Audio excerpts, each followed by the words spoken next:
Find a comfortable position and focus on your breathing.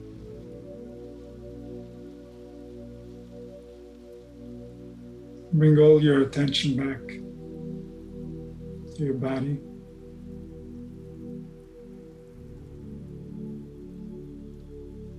And slowly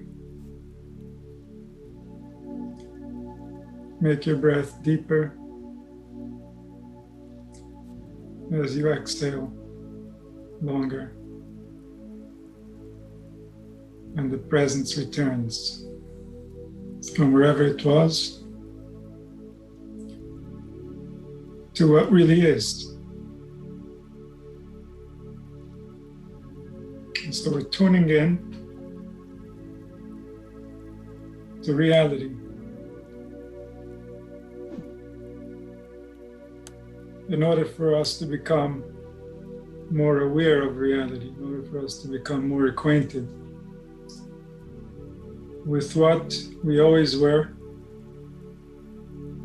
since we were in this body, and we will be until we leave this body.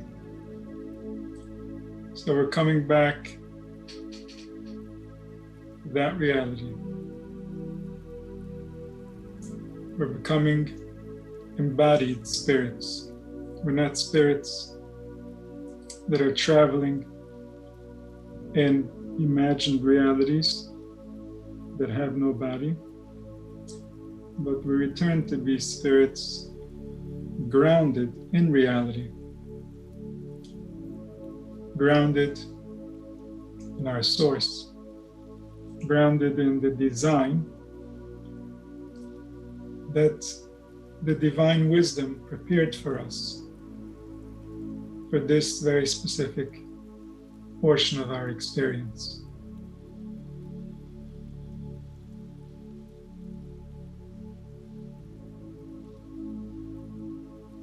And so bring back your awareness, bring back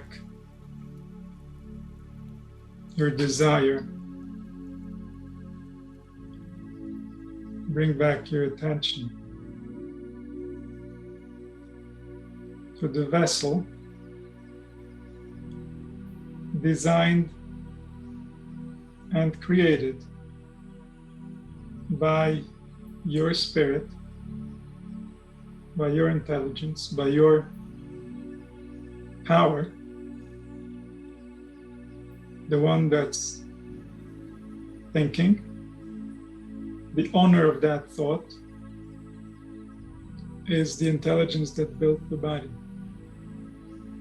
And so it returned to that intelligence by returning to what it created for you as your vessel, as your chariot, while you're traveling on this planet.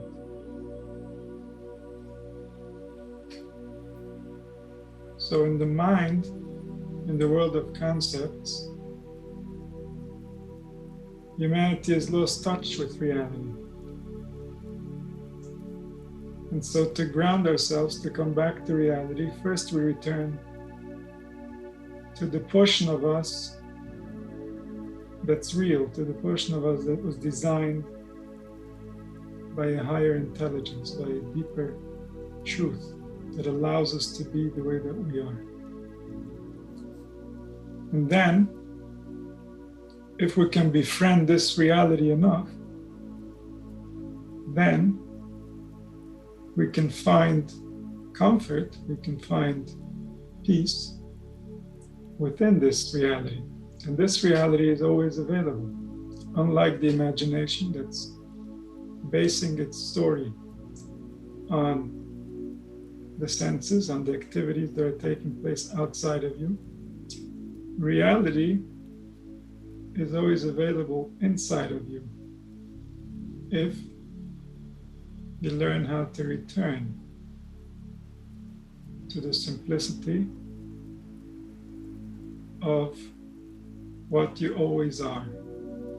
When you don't add anything specific for that time, and you don't have any particular emotion or any particular belief or any particular opinion about anything that's happening anywhere. That's the base. And from there you have the power to create beliefs, to create opinions, to create emotions, to create interactions. But that requires wisdom, that requires skill. Most of us are not qualified to know how to do that without causing damage to ourselves. So we come back to the simple. Come back to the wisdom that's beyond our thoughts, the wisdom that creates our thoughts. That wisdom created our bodies. And that wisdom resides within our bodies. Our bodies are not simply physical, the way that the Western mind looks at them. The body has a spirit for each organ, a spirit for each limb. Each portion of us represents spiritual forces that interact with each other in order to create the human experience. And so, how we feel within our bodies, how we feel in our beliefs, in our emotions, is the relationship that we have with reality.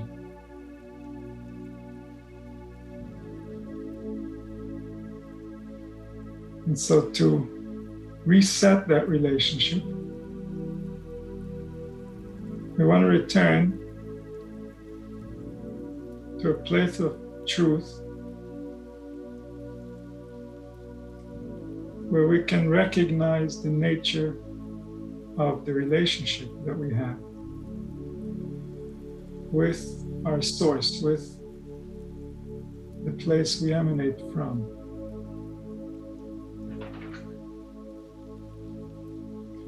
And so if we observe our nature, if we observe the nature of our experience as we close our eyes, as we look internally, then we can very easily realize that we, the thoughts being experienced, have very little knowledge or control over what's taking place in order to make us be. We don't understand the biology, we don't understand the psychology, we don't understand the neurology to know what's taking place inside of us and causing us to be the way that we are. And therefore, the relationship that we have with this intelligence that created us specifically in this form, the relationship that we have with this form is the relationship one would have with a master, one would have with a king. To the extent that we can comprehend what we're interacting with, we can create for ourselves kindness. To the extent we offend the king in any way, then our experience, and as a result, our relationship with reality is going to suffer.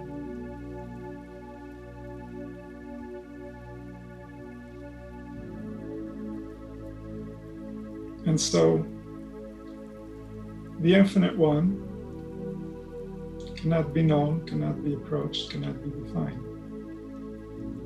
And so, he cannot be called our king in the aspect of his infinity. In the aspect of his infinity, he accepts us exactly as we are in any state, in any situation. However, the form that he created us in, the spirit that he designed to be a specific way, that way, that wisdom, that truth, that's our king. And that king is the will of the divine. It's the will of the infinite. It's the will of the one that had the power to make this take place, to make this happen. And how do we know his will? Because we see it happening. Your own existence proves the will of the infinite one. And he wills you exactly as you are. However, the king, which is your nature, which is your inherent design, will not be pleased unless you understand him, unless you know how to interact with him in a way that doesn't offend his nature, doesn't offend the way that he was designed by the infinite wisdom.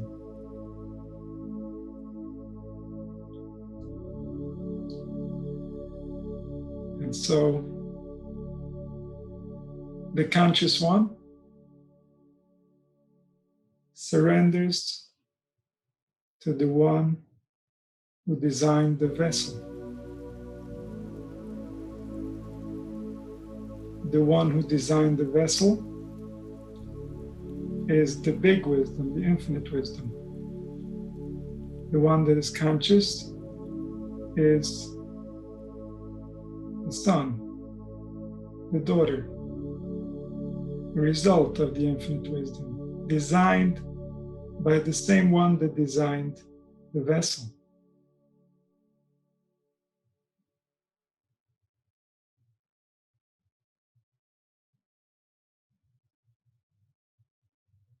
And when that awareness returns,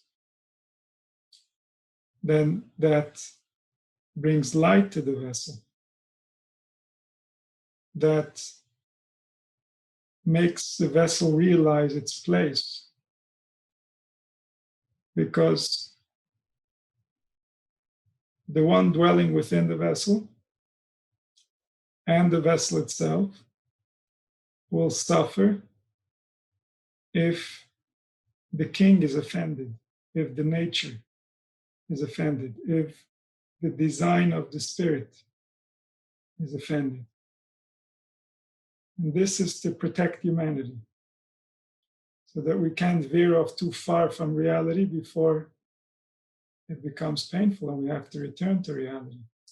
So we don't just go off on some type of a tangent and instill false beliefs within future generations, and then humanity can suffer for eternity.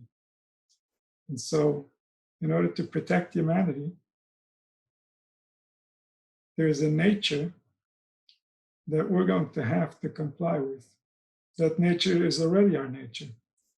That nature is already frustrated with what's taking place in our minds, in our emotions, and in our lives.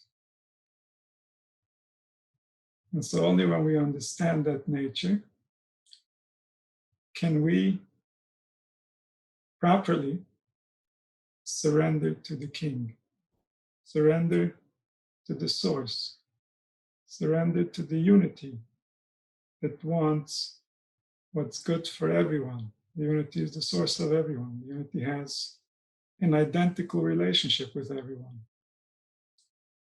It only wants kindness.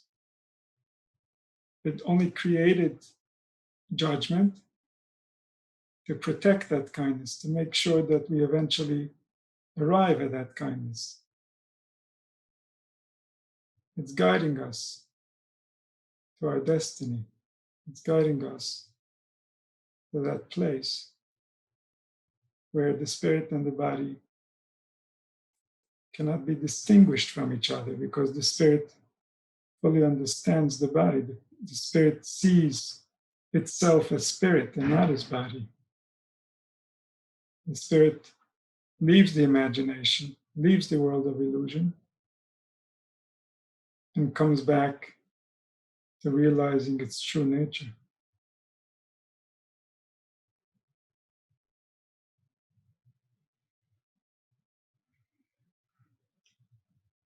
All the kindness of the Creator awaits in reality. But reality is covered by a bitter peel.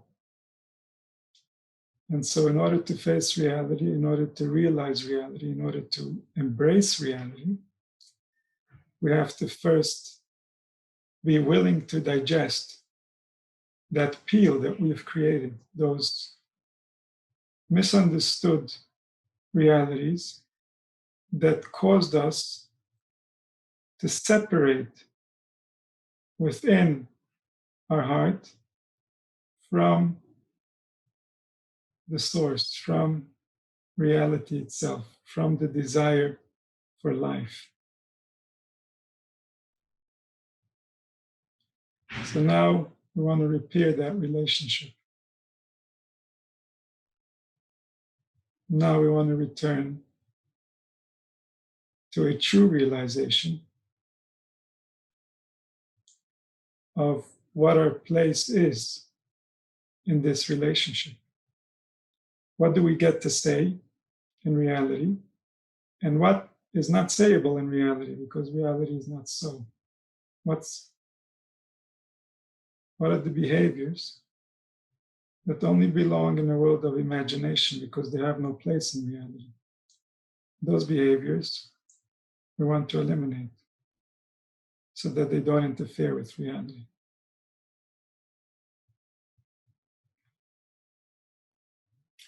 Humanity is in a strange predicament.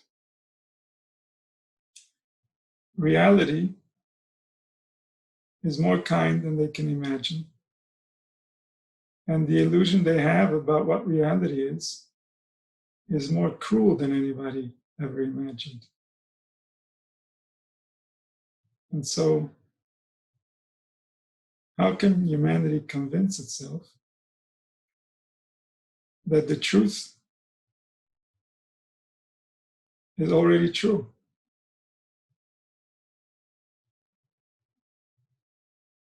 That's the realization that will return them to a place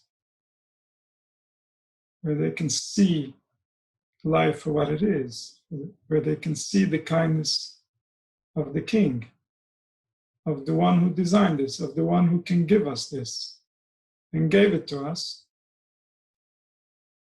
and didn't require from us anything except that we try to inquire about the meaning of this experience so that we don't ruin it for ourselves and each other. That's really the only requirement. And that requirement, if it's not kept, will cause our hearts to get damaged.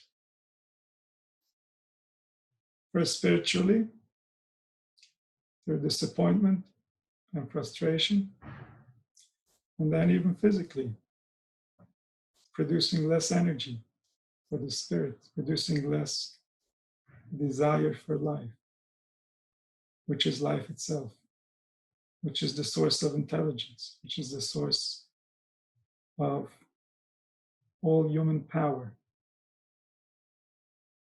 And human power runs all the other powers. So the human spirit is a king upon the earth. But in order to claim his kingdom, the human spirit has to surrender to his father. The human spirit has to surrender to the wisdom that created it and comply with the order in which the wisdom created reality. Comply with the emotional structures that create kindness and agreeableness amongst humanity, to create beliefs and wisdoms that allow humanity to gain access to the sweet life force that's already prepared within their hearts. When their heart becomes compassionate towards life, and their heart can understand what they've been given, the opportunity that they've received, without having to give anything in return whatsoever.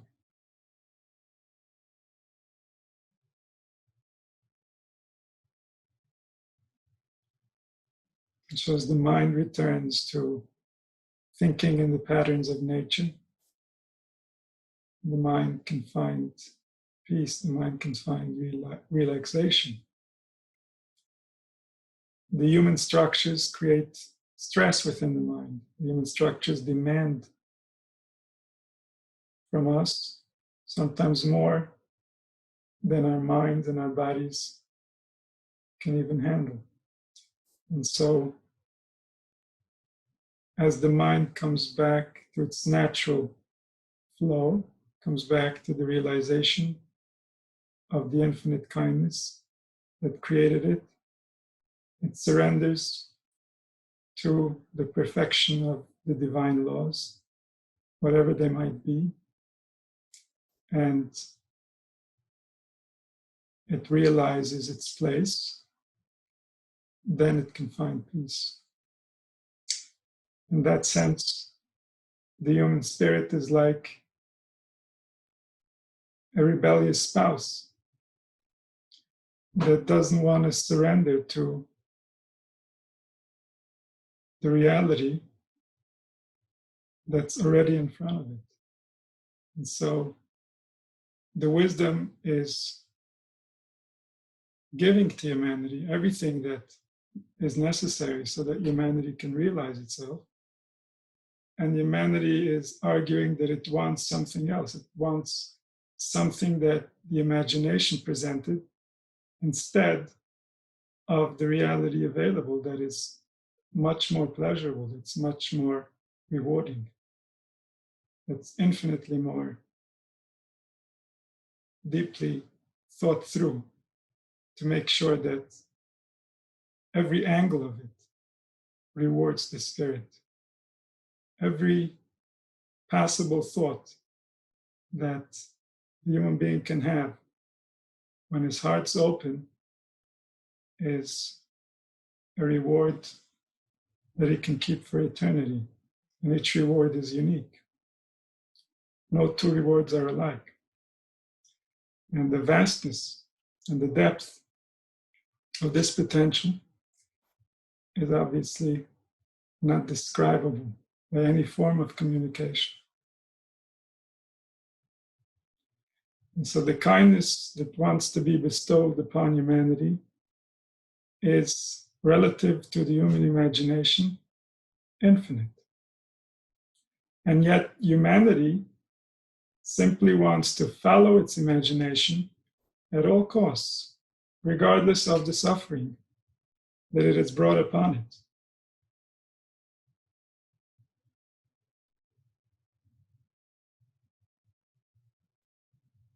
So surrender to the King, surrender to the truth, surrender to reality. Find your place, and then you'll be comforted. When you surrender, then reality is hugging you. But when you rebel, then reality is fighting you. It's the same reality. Reality doesn't change. But as we surrender to reality, reality becomes sweet to us because we identify with it. We associate kindness to it. We realize its truth. And then we gain access to its kindness. We gain access to the sweet side of reality. When we rebel, when we are upset, when we disagree, then reality seems to be against us. And that wears down our body. that wears down the vessel. And then our mind just continues to realize its own projections, its own misunderstandings. And so bring yourself back to that comfortable place of surrender.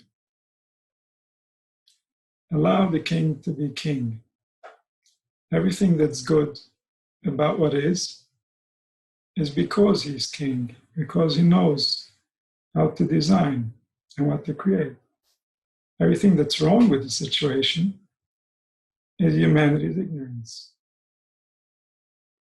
It's our insistence, each one individually, and the collectives of nations and communities, that reality must comply with our imagination. Nothing else can go. Anything else, and we will rebel. We will not sit quietly. We will not let this go down. And then who suffers? Humanity suffers. Humanity is stressed. Humanity is upset. Humanity is angry. Relationships are deteriorating. People are angry with each other. People are angry with other people's beliefs. People are angry with other people's behaviors. How did all this come to be? Because first, they didn't surrender to reality. And then, they found someone to blame for their not surrendering to reality. And so in order to avoid all this drama, in order to protect our vessel, we surrender to reality sooner. We allow whatever the infinite wisdom designed to be just as it is. And we negotiate from there. We don't fight with what already is, because the king said it is so. The king himself. What is a human mind to object? What use? What purpose? It only inflicts damage on the very mind that's thinking it. And so wisdom is learning how all the details that we thought are the imperfections of life are really the source of life's perfections. We were just ignorant. We just misunderstood. We thought we know something. So we had opinions about things we didn't know the first thing about. About people we could have never understood, even if we followed them around 24 hours, 7 days a week. And so these imaginations separate us from reality, separate us from the truth, separate us from the king, the one that is, the one that always has his way because he designed it this way.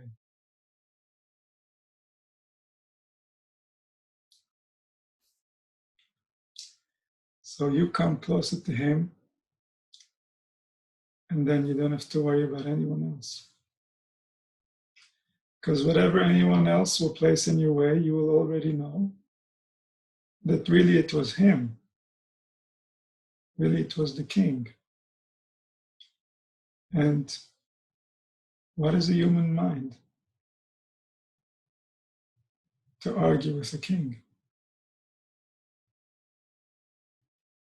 So we can create, we can manifest, we can desire. And if the king wills it, if we create it from a pure place, then it might very well happen. But once something happened, once reality is a certain way,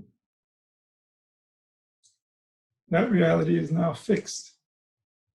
Trying to change that reality is just like trying to remove the sun. It just can't happen. And so it's foolish. It's the imagination throwing a tantrum. And we have to call it out so that our body doesn't suffer, so that our spirit doesn't get tainted with negative vibrations, judgments about life, judgments that make life less appealing.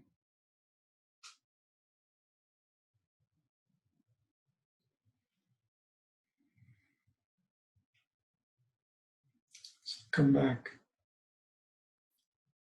to the stillness that is you, and bow to the King that gave you you, that makes you you, that gives you you every single second.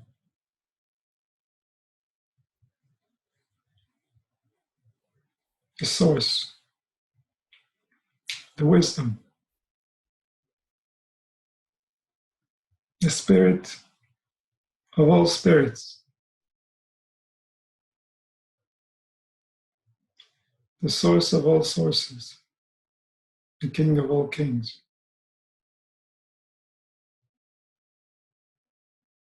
May His kingdom reveal itself to us in the near future.